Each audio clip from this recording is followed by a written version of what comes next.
चोट खाई पंहिंजो पाण पले वियासे। तोखां चोट खाई पंहिंजो पाण पले वियासे। असां पंहिंजी दिल खे यार झले वियासे। तोखां चोट खाए पंहिंजो पाण पले वियासे। तोखां चोट खाए पंहिंजो पाण पले वियासे।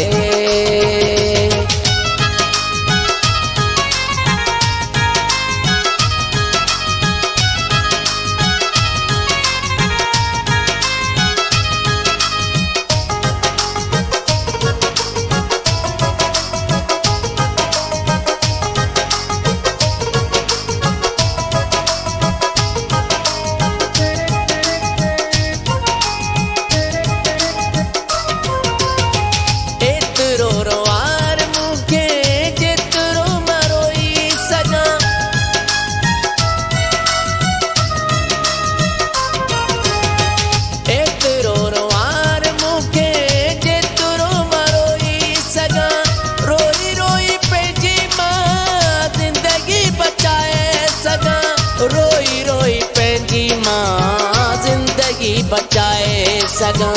ॾुखनि जॻहि सां वेही सूरत ले वियासे। तोखां चोट खाई पंहिंजो पाण पले वियासे। तोखां चोट खाई पंहिंजो पाण पले वियासे। असां पंहिंजी दिल खे यार झले वियासे। तोखां चोट खाए पंहिंजो पाण पले वियासे। तोखां चोट खाए पंहिंजो पाण पले वियासे।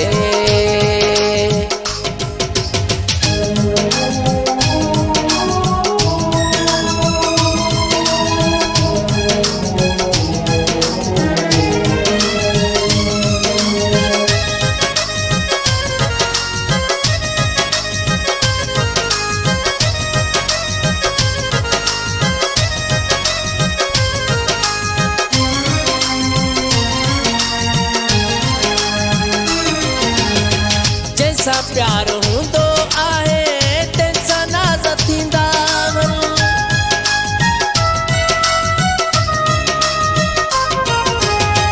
जैसा प्यार हूंदो आहे तंहिंसां नाज़ थींदा आहिनि। उन्ही सां ई भोग चर्चा पंहिंजा यार हूंदा आहिनि। उन्ही सां ई भोग चर्चा पंहिंजा यार हूंदा आहिनि। हाणे कुझु कोन थींदो, ॻाल्हियूं टले वियासे। तोखां चोट खाई पंहिंजो पाण पले वियासे। तोखां चोट खाई पंहिंजो पाण पले वियासे। असां पंहिंजी दिल खे यार झले वियासे। तोखां चोट खाए पंहिंजो पाण पले वियासे। तोखां चोट खाए पंहिंजो पाण पले वियासे।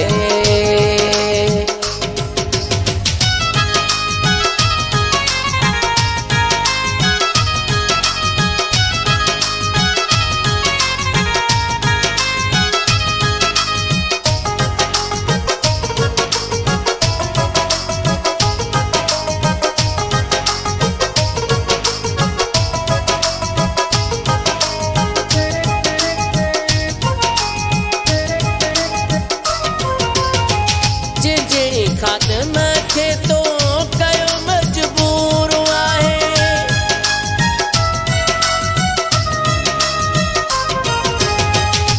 जिनी ख़ात्म खे तो कयो मजबूर आहे।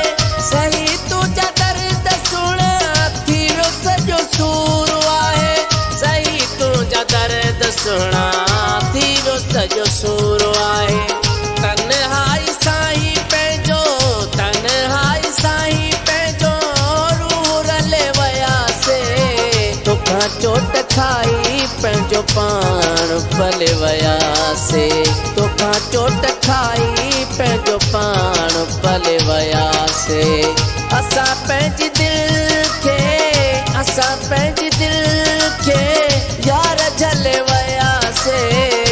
तोखां चोट खाए पंहिंजो पाण पले वियासे तोखां चोट खाए पंहिंजो पाण पले वियासे